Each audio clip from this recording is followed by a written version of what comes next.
Hi everyone. So we have seen what are the materials needed for candle making, what are the different kinds of waxes. Now let's get started with the candle making process and make our first candle together. Now this is the spread that we are going to make in this session. So this is the first candle that we will learn to make. What is the wax that we add for the container and what is the wax that we use for the molds.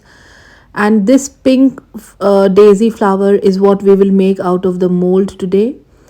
So how to heat up the glass jar, how to work on ceramic pots and get the different color of the flowers, and how to set the flower, fix the flower on the wax so that it doesn't fall. So I made just 2-3 different color options in the daisy flower. Right, so this is the daisy flower that we are going to make in this workshop, and rest you can work according to your color choice. With the left white wax, I also made a couple of more small flowers. So for all this, what is the wax that we use when we are especially working with small flowers? So what is the hard wax that we use? Okay, so this is our spread. So we will start with this weighing scale, set it on 0 and put your vessel on the weighing scale. Again, keep it back on 0, and now we will weigh our soy wax. So whatever is the soy wax that we are using, measure that. This one is 650 gram, and now we will take it for melting. Now I normally melt my wax on gas burner, and the flame is always on the minimum setting. I have to make batch candles, so I normally use all the 4 gas burners. You can also use double boiler method, where you put the wax in hot water and let it melt, but that is only if you are making small candles. Check the flame that I am showing here. It is on a very low setting. Okay, it will take time to melt, but this will ensure that the wax doesn't catch fire. Now here I'm going to show you this other container which I have put, where the wax is already melted, and you need to keep checking the temperature, because now we will go and add scent or fragrance oil in our wax. Now here is one very important tip. You should add fragrance oil before you add color. Okay, there are 2 things that you can add in the candle wax. You can add fragrance oil or scent, and you can add color, right? So fragrance oil should be added at a temperature between 79 degrees Celsius to 85 degrees Celsius. I am talking about degrees Celsius. Okay, please note the unit. So if the temperature of your molten wax is between 79 to 85 degrees Celsius, then go ahead and add the measured amount of perfume oil. This fragrance oil is actually 1/10 the weight of your wax. So here I took 650 grams of wax, and therefore I am taking 60 to 65 ml of my perfume oil. So this is the ratio that we normally maintain, 8 to 10% of the weight of the total wax. Now to make these candle jars, the first thing that you will do is you will clean up these jars. Use rubbing alcohol for the best effect. Now remember, rubbing alcohol can catch fire if you put it directly in front of the frame. It is inflammable, right? But it is the best cleansing agent to clear your glass jars. So always clean your jars and then clean the extra particle from the rubbing alcohol. Let it clean, let it become dry. I am making a batch of candles, so I will quickly go around and clean and wipe all these candles. Now what you see here is the complete batch of the candle which I have just made from the last batch. But let's focus our attention on our current candle stock. So here you can see that I am using this glass candle jar. It is easily available with any of the candle manufacturer. And now I am using this sticker, and I will paste my wick on this. So I am placing the metal sustainer and sticking it at the bottom of this jar. Now please remember that I am using this jar which is hot, right? So I have microwaved this glass jar for 30 seconds in the microwave. It is warm, and in this warm jar I am going to pour my hot wax. So candle making is all about chemistry. You have to maintain the temperature, otherwise frosting might appear. Now I will taper the portion of this glass so that the flow is controlled in this container. Now at this point, if the container is not hot, then the hot wax in this glass container will cause frosting. You see the white crystals? This happens due to uneven temperature. That is why it is important that you heat up the glass container. You can either microwave or you can use a heat gun.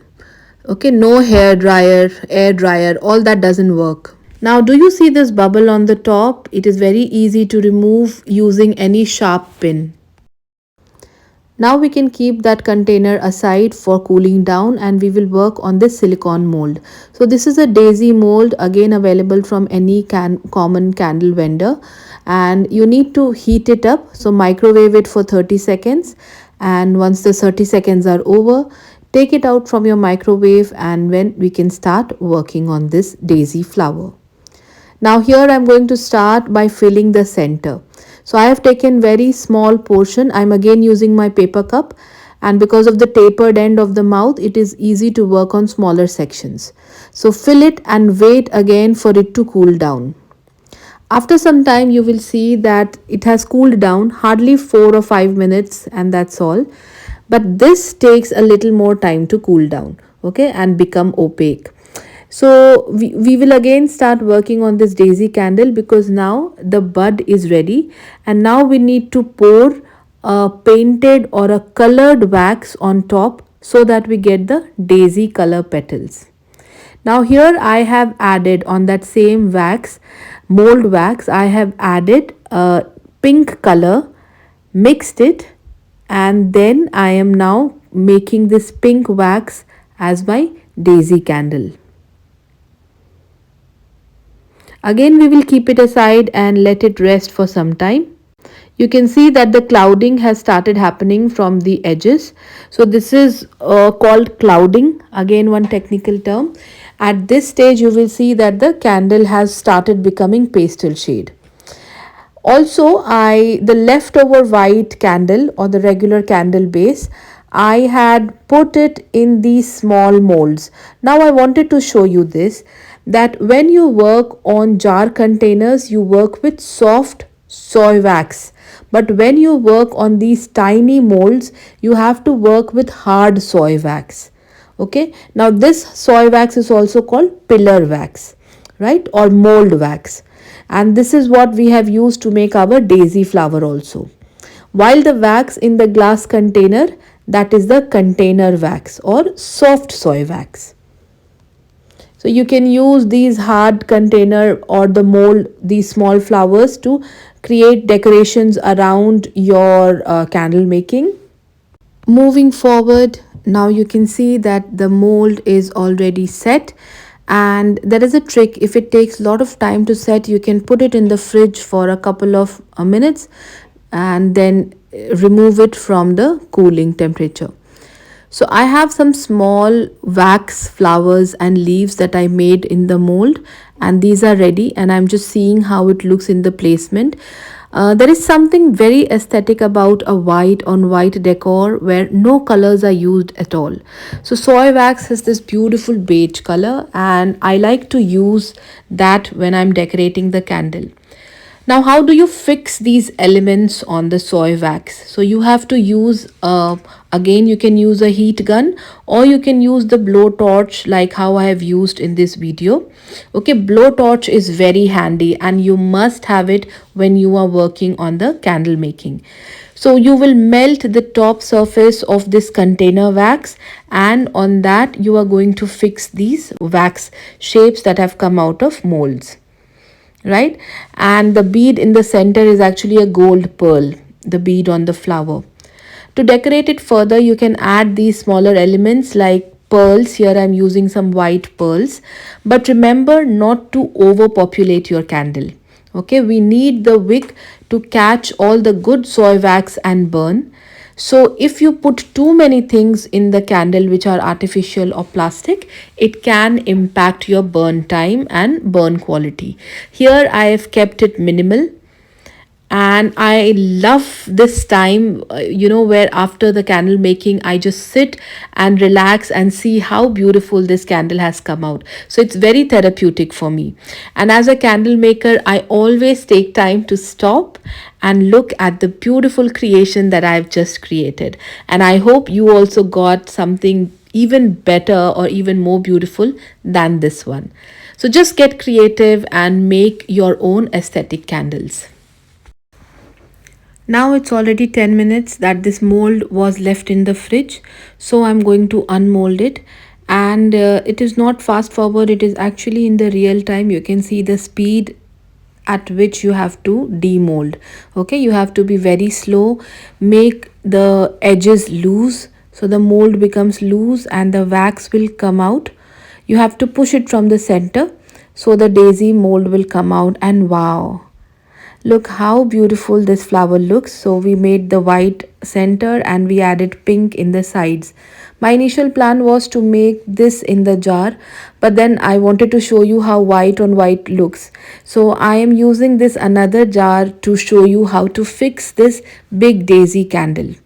Okay, this candle we have made, you can keep it because it is scented, so you can use it as a wax sachet. You can directly place it in the cupboard, etc. If you want to use it in the candle, then it needs to have a wick, but it does not have a hole, right? So that is what I am going to do here. I will take my pointed needle and burn it on the blowtorch and then create the hole in the center.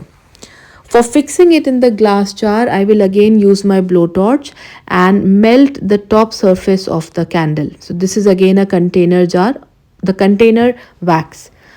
That is melted, and now I am passing the wick across this daisy candle. Once it is done, gently press it and let it get absorbed or let it get attached to the liquid wax. Right? This ensures that the daisy candle will not fall. How aesthetic, how beautiful this is looking, right? Again, white and pink, such lovely combination. So these are some of the candles that we have learned, and we also learned how to make small candle molds, what kind of wax we have to use for small flowers, how to prepare your glass container, heat up the molds, heat up the container, and then start pouring the wax. Besides that, I also have some other colors in that daisy flower. So you have to add degree of color to make it more intense. If you add more color, it becomes darker. If you add less color, it becomes lighter. I normally use my liquid color dye in the candles. So here you can see different combinations that are possible using the same mold. Working on the ceramic is also similar to glass. The only difference is that in the ceramic jar, you will not heat up the ceramic jar. Okay, and it is opaque, which means that even if there is a frosting of soy wax, it will not be visible. So that is the only difference when you work in a ceramic jar. So with this, we come to an end of today's session, and I hope you had a good learning with the first session on floral candle themes. We will continue this journey further, and let's see how your candles turn up. Please feel free to share the results on our WhatsApp group, or you can directly send me on my Instagram in the inbox. Thank you so much, my dear students. Bye bye.